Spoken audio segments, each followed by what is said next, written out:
అన్నాడు. అన్యాయం జరిగింది ఎప్పుడంటే 2024లో తెలుగుదేశం పార్టీ చేస్తుంది చూడు, అప్పుడు జరుగుతుంది అన్యాయం అని చెప్పి తెలియజేస్తా ఉన్నా.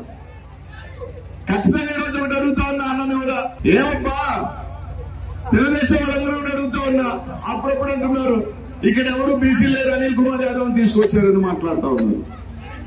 ఏమబ్బా తెలుగుదేశం పార్టీలో ఇంకెవరు అభ్యర్థులు లేరా, వైఎస్ఆర్ కాంగ్రెస్ పార్టీని తీసుకొచ్చి మీ ఎంపీగా పెట్టుకున్నారు, ఇంకెవరు తెలుగుదేశం పార్టీలో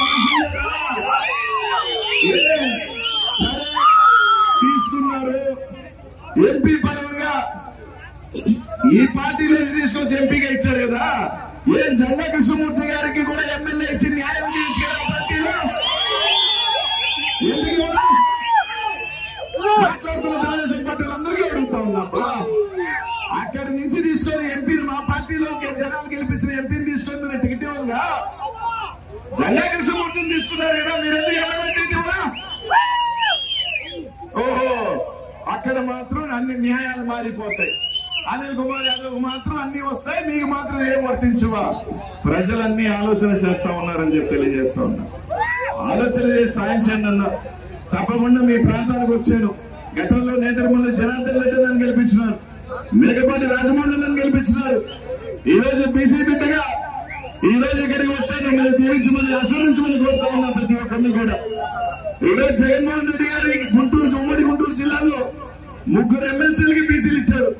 యాదవ్ సోదరుడు గారు జంగానికి ఇచ్చాడు, వడిరాజులకి యేసరత్నమ్మకి ఇచ్చాడు, చేనేతకి సంబంధించి ఒక ఎమ్మెల్సీ ఇచ్చాడు. ఈ రోజు 3 ఎమ్మెల్యేలు ఇచ్చాడు, ఒక ఎంపీ ఇచ్చాడు.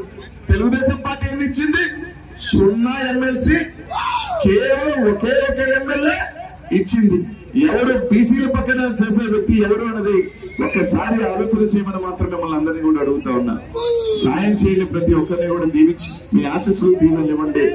నాకు కాశీమాషన్నకి రేపు రాబోయే ఎన్నికల్లో మంచి మెజార్టీతో గెలిపించమని ఆలోచన చేసి ఓటు వేసి సాయం చేయండి మాత్రం కోరుతా ఉన్నాను. ప్రతి ఒక్కరు కూడా రాబోయే ఎన్నికల్లో కేవలం 20 రోజులు మాత్రమే ఉంది. ఈ 20 రోజులు అందరికీ కూడా చెప్పండి, జగన్మోహన్ రెడ్డి గారు వస్తే ఇంకా సంక్షేమం ఇంకా ముందుకు వెళ్తుందని చెప్పి తెలియజేయండి.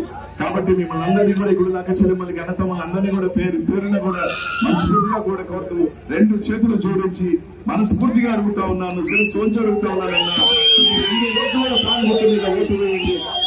ఎంపీగా నాకు కాశీమాషన్నకి ఓటు వేయండి. తప్పకుండా మీ శాసనసభ్యుల మాషన్నతో కలిసి ఈ ప్రాంతాల అభివృద్ధికి నా వంతు కూడా కృషి చేస్తానని చెప్పి మీ అందరికీ కూడా తెలియజేసుకుంటూ సెలవు తీసుకుంటా ఉన్నాను.